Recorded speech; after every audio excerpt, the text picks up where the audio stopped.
Hello, loyal listener. I am thrilled to tell you about a very special in-person event that I am hosting this summer. It's going to be Saturday, August 16th. I am hosting a screening of the full-length version of an incredible movie called Rescued Hearts. And the filmmakers, Dana Crocier and Chrisanna Sexton, will be at the event live to watch the movie with you and also to answer your questions and talk about the film afterwards. I am so honored to be able to host this event. And I have some fabulous nonprofit partners that the film will help to benefit. Little Bit Therapeutic Riding, and also SAFE, which is Save a Forgotten Equine Rescue, and Care for Life Rescue and Sanctuary in Auburn, Washington, where I do my equus coaching. It's going to be an amazing event. It's life-changing. This is not just a movie, it is a movement. So if you are ever curious about the horse-human healing connections, this is a film not to be missed. So if you are in the greater Seattle area, please check out my website, get your tickets for this event. It will probably sell out, and so you should get your tickets now because we're only 2 weeks away. Thank you so much for listening. I really appreciate you, and I hope to see you at the screening. So, you're not here to be a good girl. You're here to be a badass. And I encourage you to be powerful, to be a badass, to embrace your inner power, your inner Wonder Woman, whatever that is. You're listening to Midlife Strategies for Badass Women, the no BS podcast for women over 40 who are sick of playing by someone else's rules. I'm your host, Sue Willoughby, badass midlife strategist, truth teller, and professional fire starter for midlife reinvention. Around here, we don't do fluff. We do real talk, bold strategies, and badass breakthroughs.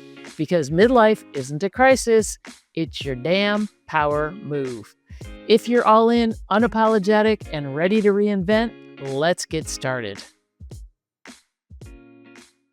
Hello, my fellow badasses. Welcome to Midlife Strategies for Badass Women. I'm your host and chief badass strategist, Sue Willoughby. So we are continuing our 5-part summer series about reclaiming your or rewriting your midlife, okay? And today's episode, we're going to talk about unlearning the good girl rules, right? We have all been, from the time we were young, taught how to behave, how to be good girls, how to not ruffle feathers, how to not rock boats, all of that kind of stuff. So today's theme is dismantling that internal programming that keeps women small. Okay. So this is something that I feel is really important and where I feel like a lot of women get very stuck because it's difficult to unlearn a lot of those things that we have been taught from the time that we were really small. I can remember my mom saying, children should be seen and not heard. And that's kind of like women should be seen and not heard, right? Be nice, don't make waves, say yes, be grateful, smile more. Does that sound familiar to any of you? Yeah, those are the good girl rules. And like I said, they were designed to keep women safe. And when I say safe, I mean quiet and small. They were also designed to make women be more likable. And we all know who that was for, right? For men to make us feel likable. Anyway, those things are tired. These rules are old. They need to go bye-bye. So if you have been playing by these rules and you feel that some of them are really, really deep-seated and really ingrained, especially the be nice, smile more, all that kind of stuff, don't make waves, I think that's a huge one. And I think that that is a really important one for women to try and understand and get curious about and say, is this really what I'm doing? So this episode is going to give you a permission slip to burn that damn good girl rule book. So if you're ready to get started, let's get going. I want you to just take a minute and think about how often these rules or these things that are ingrained in us from the time we're little girls, how they are playing a role in your life currently.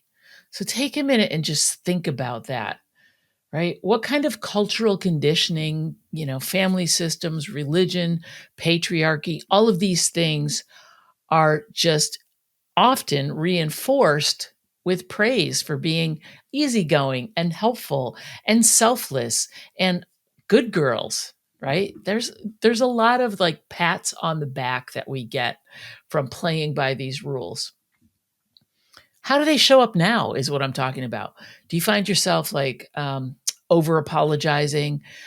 I'm sorry, I'm sorry, I'm sorry. You're sorry for everything, right? I'm sorry I did that. I'm sorry I spoke too loud. I'm sorry I did that. I'm sorry I'm alive. Seriously, I used to be an over apologizer. Everything was like, oh, sorry. Oh, sorry about that. Oh, another way they may show up is avoiding conflict. Do you put things like off or just like say, oh, you know what? That's not important. It's okay, right? It's okay because you don't want to have a conflict with someone rather than just having a intelligent conversation about how you're really feeling. That doesn't necessarily mean conflict, but we're so conflict averse. We don't want to, rock the boat or make anybody mad or hurt anyone's feelings. So we avoid conflict. It kind of goes hand in hand with the people pleasing, right? Oh, sure, I can do that for you. Oh, can I be helpful? What can I do? Yeah, all of these little things that you're just like, my stuff can wait. I want to make sure that you are well taken care of. I don't matter, is what you're really saying. And you do matter. You matter very much. So, people pleasing is another way that these can show up. I used to be a people pleaser. And it's not that I don't want people to be well taken care of. I do. I want myself to be well taken care of as well. And it's all about striking that balance and not putting so much of yourself out there to make sure that other people are okay when really you're not taking care of yourself. So people pleasing is another way that shows up. Tying your worth to productivity or perfection. In other words, saying or thinking or feeling that you're not valuable unless you overproduce or everything that you turn out is perfect. Guess what? It's not going to be.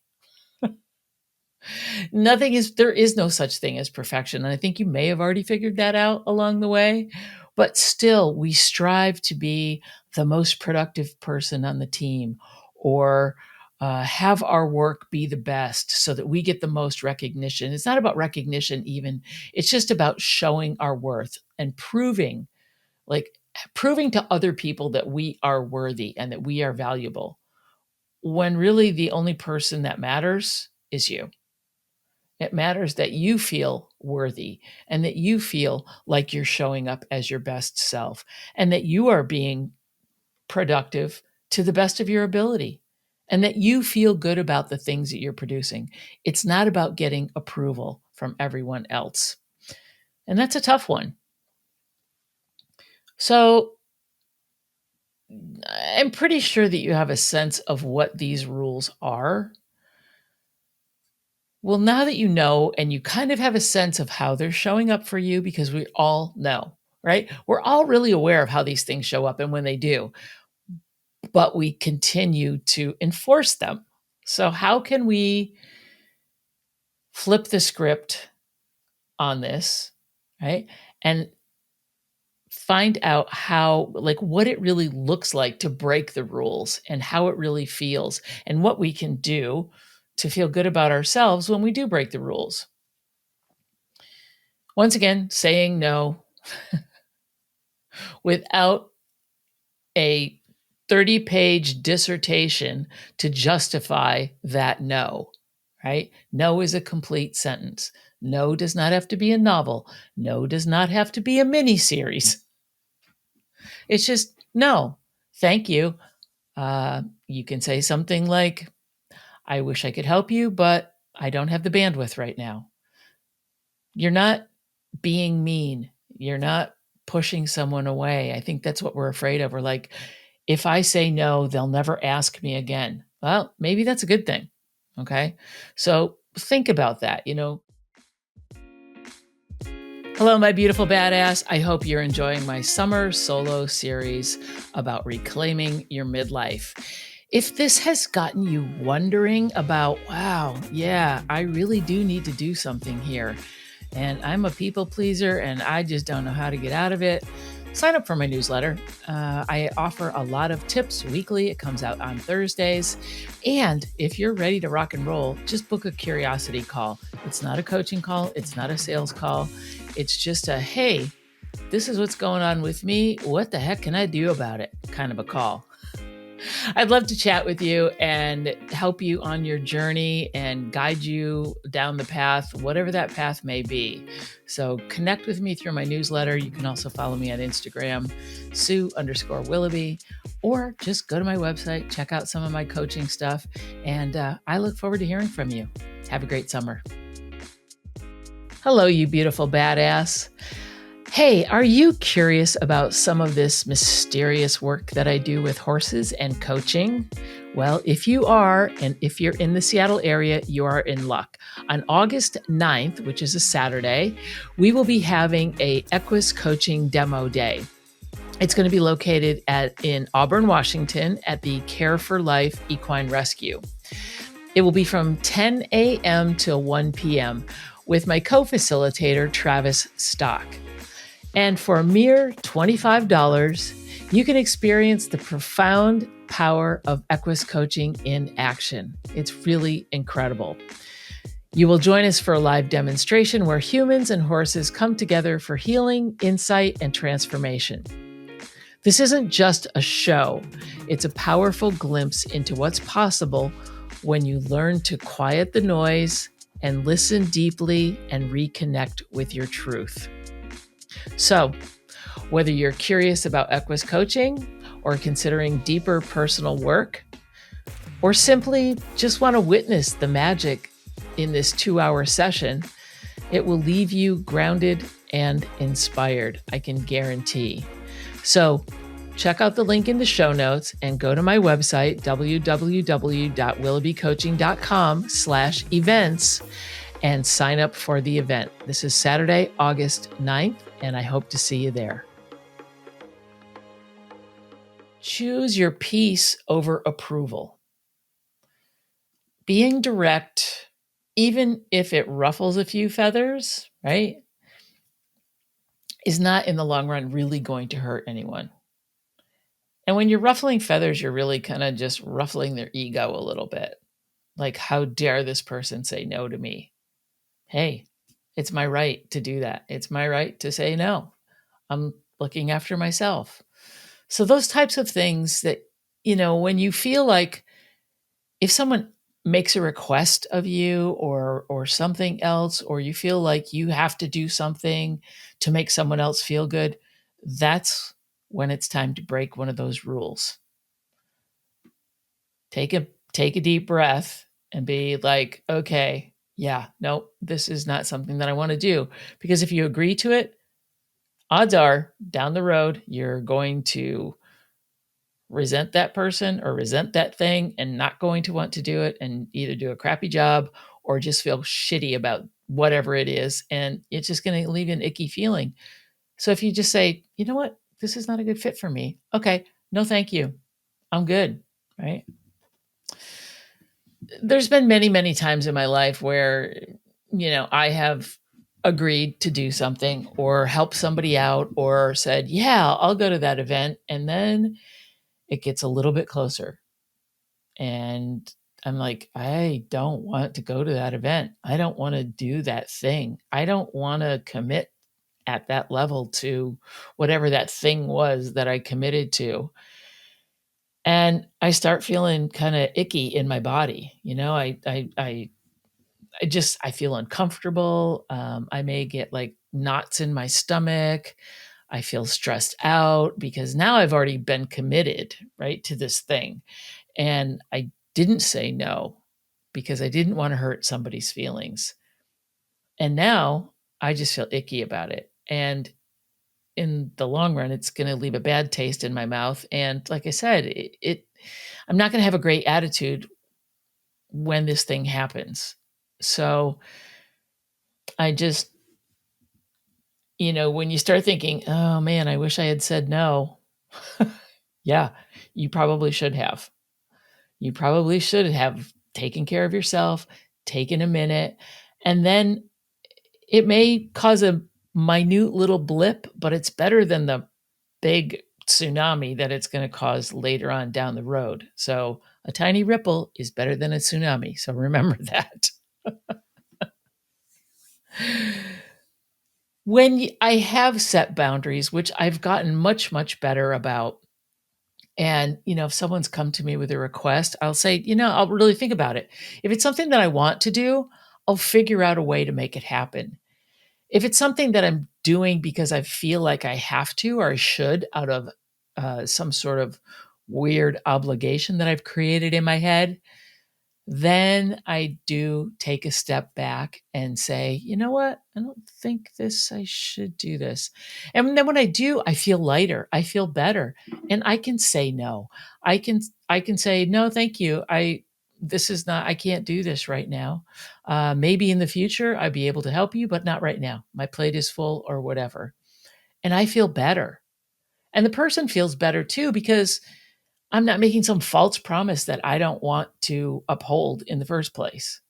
And people can sense that when you're not being authentic. So if you're being real, you're being compassionate, you're being understanding, and you're taking care of yourself, you will get a lot more respect, not only from the other person, but from yourself.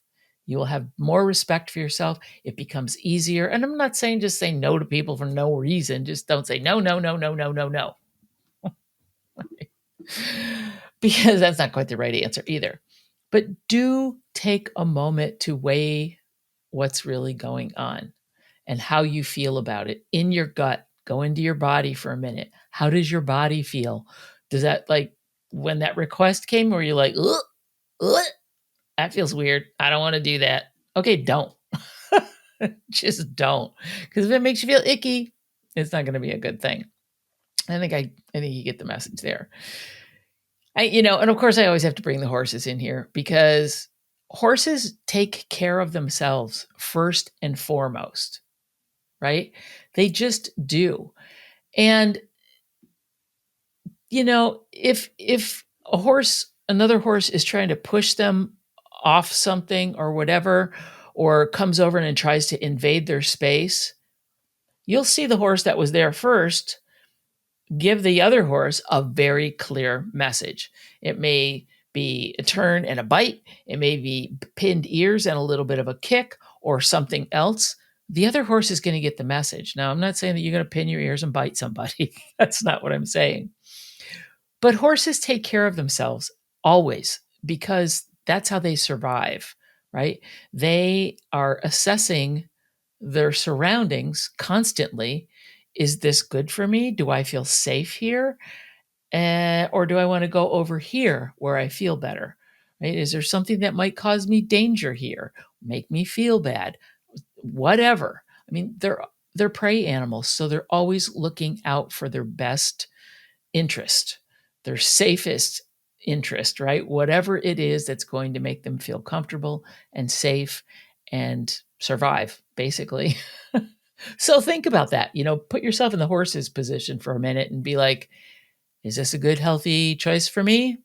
No? Okay. I'm going to walk away and go eat over here. But it's true. Horses do take care of themselves first and foremost, and they don't ever think that they're being selfish. They're just doing something that's instinctual to them. So it's really, and then they just go back to what they were doing and they don't feel guilty. They don't worry if the other horse is judging them or anything else. They just go back to their life. They go back to grazing. They go back to doing whatever they were doing. So this week, I got a little micro challenge for you, and that is to pick one good girl rule that you know has been running your life lately, or maybe always. There may be more than one, but just pick one of those good girl rules and flip it, right? Write your own version of it. So, for example, the old rule may look like something like, I always say yes to help. Like, I'm always the helper. I'm always the person that signs up on the volunteer list and helps everybody out and all of this stuff. The new truth, right? Flipping the script, I am allowed to protect my energy. So rather than signing up for everything and saying yes to everything, weigh the circumstances. Is this something I really want to do? Is this something I feel passionate about? Is this something that's going to make me feel good? Is this something that's going to fill me up? Or is it something that's going to suck me dry? Okay. That's just an example. If that's something that you struggle with, otherwise pick another good girl rule that has been really weighing on you and really pulling you down and keeping you in one spot, right? Holding you back, so that once you start to let go of these things little by little, you'll feel lighter. You'll be able to go further. You'll feel stronger. You'll feel more empowered and more authentic. All right. I think you get it, right? Let's take all those good girl rules and roll them up into a big ball and throw them into the fire. Okay. I don't want you to start any fires, okay? But I'm just saying. Do something that's going to make you feel good this week. Get rid of some of those old, tired rules and be yourself. Find out who yourself really is. Embrace that and nourish yourself, right? Don't deplete. So you're not here to be a good girl. You're here to be a badass. And I encourage you to be powerful, to be a badass, to embrace your inner power, your inner Wonder Woman, whatever that is. And then in next week's episode, we're going to be diving into desire. Yes, that kind of desire. Let's talk about what you really, really, really want. I'll see you next week. This is Sue Willoughby, your chief badass strategist, signing off. Hello, you beautiful badass. Hey, I just wanted to tell you, we're going to take a little bit of a break from the summer solo special series that I've been doing. And we're going to break off because I have a really special guest that I'm bringing to the mic. And her name is Ingrid Hu Dahl. She is an author and a leadership coach. And she has just released her new book, which is a memoir entitled Sun Shining on Morning Snow. It's a memoir of identity, loss, and living boldly. This is an incredible conversation that I had with Ingrid, and she's also going to be in the Seattle area for a fireside chat at Charlie's Queer Books on Friday, August 15th. It's at 7 p.m. So if you're in the Seattle area, please join Ingrid. Please go to this chat. She is an amazing author and speaker and coach, and you will not want to miss it. If you're not in the Seattle area, then be sure to tune in next week when we have an amazing conversation. She's so fun, so smart, and just incredible. So I think you're really going to enjoy this episode. One more thing before I let you go. Don't forget to sign up for my newsletter, which is an extension of this podcast. Really, it is lots of cool information and actionable steps and stories and tips delivered directly to your inbox every Thursday. So sign up for my newsletter. You can find it on my website, and the link is in the show notes. I'll see you next week.